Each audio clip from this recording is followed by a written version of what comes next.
L'invité du jour, animé par Patrick Figeac.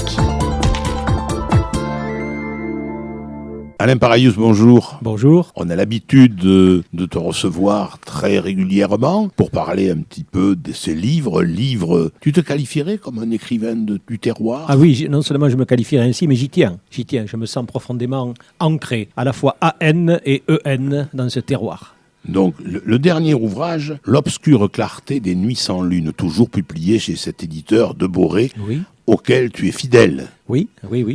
Alors, où nous amènes-tu dans cet ouvrage ? Alors je vais expliquer ce dont il s'agit. Vu mon grand âge, je m'étais dit quand même que j'allais arrêter d'écrire des romans parce que c'est épuisant d'écrire un roman. Autant je peux écrire des livres d'histoire. Quand tu écris un livre d'histoire, tu suis l'histoire. Tandis que quand tu écris un roman, tu dois la créer. Et il ne faut pas se mélanger les pinceaux dans les personnages, etc. C'est assez compliqué. Donc après tout, je me disais, je n'ai plus rien à prouver. Et puis je me suis dit, attends, mais il y a quelque chose que je n'ai jamais raconté dans mes livres et qui a profondément marqué les récits qu'on me faisait dans mon enfance. Je suis né au lendemain de la guerre de 39-45 et on me parlait de deux choses, à savoir ce qu'on appelait les petits réfugiés.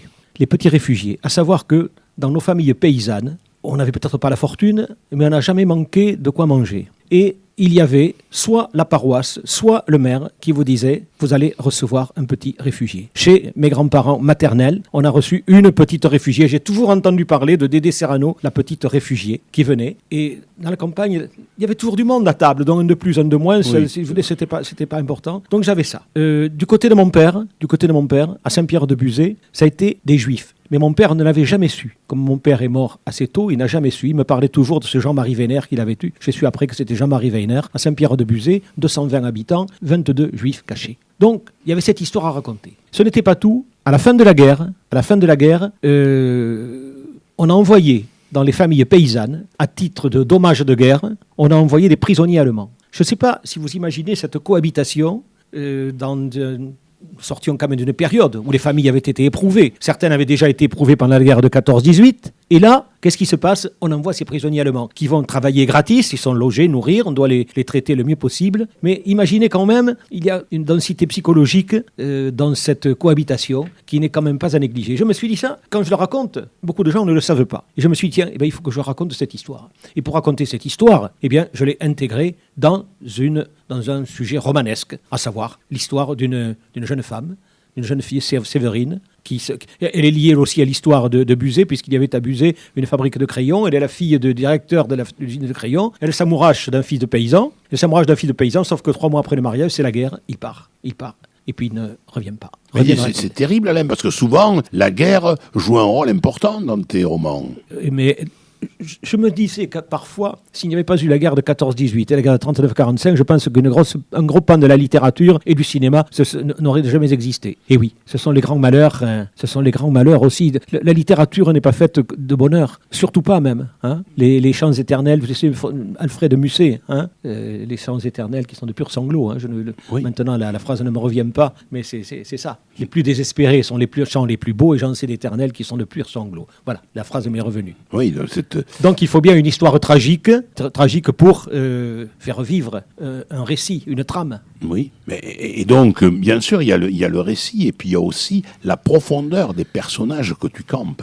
Voilà, mais c'est ça aussi quand je disais que c'est usant parce que on crée les personnages au fur et à mesure des pages, on vit avec eux, on souffre avec eux. Il me tarde parfois qu'ils soient publiés parce qu'ils deviennent vivants à partir du moment où ils sont publiés, ou le moment où les gens. Comment avant ils ne le sont pas ? Pas vraiment. C'est vrai qu'ils prennent vraiment corps à partir du moment où ils sont publiés, où les gens vont commencer à lire leur histoire. Je pensais que finalement tu vivais et tu dormais avec eux. Si jamais le livre n'était pas publié, je serais frustré en tant qu'auteur, mais je serais frustré aussi en tant que père spirituel des personnages que j'ai inventés. Oui, c'est vrai, parce que il faut sacrément d'imagination, Alain, au fil des livres, pour se renouveler. Je suis persuadé que je n'ai pas beaucoup d'imagination, mais j'ai un grand tiroir de souvenirs et je fais intervenir des souvenirs. Il n'y a pas tellement longtemps, il n'y a pas tellement longtemps, j'ai changé de lunettes. Et le lunetier me dit, mais je crois que vous avez peut-être connu mes grands-parents, le père Mentouille. Ah, comment le père Mentouille? Mais je connais bien, c'était le puisatier de Buzet,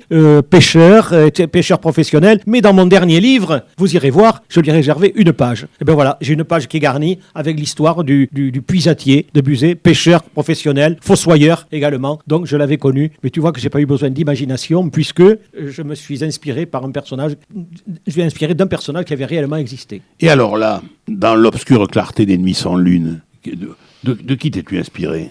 D'abord, elle s'appelle Séverine, cette jeune fille, c'est le prénom de ma fille. Donc c'est une façon aussi de faire plaisir à ma fille. Et après, de qui j'ai pu m'inspirer? Non, elle est venue. C'est curieux comme les personnages naissent dans notre, je dirais pas dans notre imagination, mais dans notre imaginaire. Ils prennent corps, ils prennent vie, cette jeune fille. J'ai toujours aimé aussi ces histoires de jeunes femmes qui ont tout d'un coup, par un coup du destin, le destin, par un coup du destin, elles doivent reprendre une propriété. Ça, c'est très fortement gravé en moi parce que, je crois que je l'ai raconté plusieurs fois, mais en 1968, mon père a été tué dans une manifestation d'agriculteurs. Il venait d'avoir 48 ans, et ma mère, qui avait 43 ans à l'époque, s'est trouvée tout d'un coup chef d'exploitation, comme on dit. Voilà. Et pour ça que dans beaucoup de livres, c'est une jeune femme qui est confrontée ainsi à ce destin pas faite a priori pour mener une propriété. À l'époque, c'était les hommes qui les menaient les propriétés. Maintenant, c'est pas rare de trouver de jeunes femmes qui sont chefs d'exploitation, comme on dit. Mais à l'époque, c'était pas si fréquent. Et donc, ma mère, à 43 ans, jeune femme, tout d'un coup, du jour au lendemain, mon père tué à la suite de cette manifestation agricole. Et elle va devoir reprendre la situation en main. Et je me suis inspiré de ma Séverine, d'autres personnages aussi, confrontés aux mêmes épreuves. Et puis toujours avec comme cadre Buzet, ou du moins... Ça, oui, ce qu'on appelle l'agravère. Dans mon livre, c'est l'agravère, puisque je on veux pas saura tout. Oui, voilà. Il y a eu un livre qui était consacré au liège. Oui, effectivement. Alors, ça n'était pas tout à fait sur Buzet. On n'est pas vraiment déplacé la région du Liège. À Buzet, c'est quand même le vin. C'est plutôt sur le Lavardaquais, sur le Néraquais, sur le Mésinet, où il y a cette histoire de Liège. Oui, c'est vrai. Oui. Que ça aussi. Les éditions de Boré m'avaient publié ça, effectivement. Et c'est vrai que de livre en livre, tu nous fais découvrir quelques aspects de ce bassin de vie. Oui, le Liège, par exemple, tout le monde ne connaît pas je fais des conférences sur l'histoire du Liège, parce qu'a priori, vous proposez à une association l'histoire du Liège, ils disent, qu'est-ce que c'est? Puis si, c'est passionnant. C'est comme quand vous racontez l'histoire de l'école. C'est jamais, si vous voulez, c'est pas vraiment cloisonné. Pendant que vous racontez l'histoire du Liège, l'histoire du vin, l'histoire de l'école, c'est aussi l'histoire des hommes en général que vous racontez. Précisons quand même qu'à Saint-Pierre-de-Buzet, tu as reconstitué une classe. Voilà, deux classes. Une classe 1833-1900 et une classe 1900-1975. Voilà, c'est-à-dire une classe Guizot, comme je dis, puisque c'est Guizot. 1833. Voilà, c'est le ministre Guizot qui avait qui avait décidé que chaque village de plus de 500 habitants devrait avoir une école, pour les garçons et pour les filles. C'est pas rien. Et alors, c'est vrai que l'école, quand on revisite ton œuvre, mon cher Alain, on la retrouve donc dans un certain nombre d'ouvrages.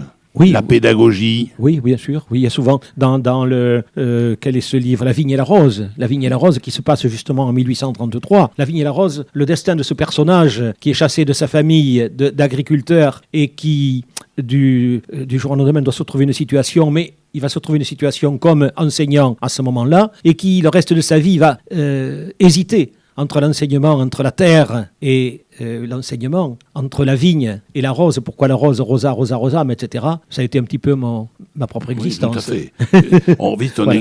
et puis, transposé. Oui, c'est vrai. Là, on revisite un petit peu les livres que tu as écrits. Et il y en a un qui m'a beaucoup marqué, c'est cette anthologie de la littérature. Anthologie polissonne, érotique, oui. où tu revisites un certain nombre ça c'était le prof de lettres, passionné par la littérature et passionné par les auteurs aussi. Voilà, leur vie va beaucoup compter pour moi. Et tu sais que ce livre, il a fait le tour au niveau de la radio, et puis finalement, je l'ai pu retrouver parce que eh bien, il n'existe plus. J'ai voulu en demander à la charmante dame qui est à côté de moi, qui représente les éditions de Boré. J'ai voulu lui demander, elle m'a dit il n'y en a plus, il n'y en a plus. Voilà. C'est vrai que là, c'était tout à fait intéressant. intéressant. Et Il était je suis surtout très sûr- drôle. Oui, c'est- C'était la littérature vue par le trou de la serrure de la chambre, C'est vrai. à coucher. Et donc, on en apprenait des vertes et des pas mûres, Oui. sur Lamartine en particulier. Oh, qui l'aurait cru? Voilà. Voilà un homme à qui j'aurais donné le bon Dieu sans confession, et je n'imaginais pas qu'effectivement, il avait... C'était un coquin. Ah, absolument. C'était- Objets inanimés, avez-vous donc une âme qui s'attache à notre âme et la force d'aimer? Ah ben tu parles. Et Vigny aussi. Je le voyais toujours comme amoureux transi de cette comédienne, et il lui écrivait des lettres comme jamais je n'aurais osé en écrire à une dame. Ah oui, et c'était- Vigny, il s'appelait Vigny, il s'appelait pas Paraius. Ah oui, revenons à Paraius. Alors, l'obscure clarté des nuits sans lune, ça y est, s'étend dans toutes les bonnes librairies Ah oui. et au festival littéraire de Villeneuve-sur-Lot. Villeneuve-sur-Lot. Donc, le 27 et 28 septembre. Et le prochain livre. Le prochain livre, ce sera au mois de Mars. prochain, parce qu'en principe c'est à ce moment-là. Ça y est, il est ficelé, Il est ficelé, il est calé. il est calé. Parce que ce sont les termes d'Alain. Il nous dit finalement, j'ai besoin de l'ellipse, je les cale, je les remodèle une dernière fois, et puis ensuite, je les laisse prendre leur Ah oui, envol. oui, c'est un livre qui se passe au lendemain de la guerre de 14. Encore Eh bien oui, mais là, quelque sorte, que je n'ai pas traité, mais c'était à l'histoire, c'est au moment du Covid que je m'étais inspiré de cette histoire. C'est le moment où il y a eu, après la guerre de 14, les ravages de la grippe espagnole. Et c'est le contexte dans lequel j'ai situé ce livre. Tu reviendras nous en parler. Bien entendu. Alain Paraius, L'obscure clarté des nuits sans lune, aux éditions de Bourré. Merci beaucoup, Alain. À très Merci, bientôt. merci beaucoup. C'était l'invité du jour, animé par Patrick Figeac.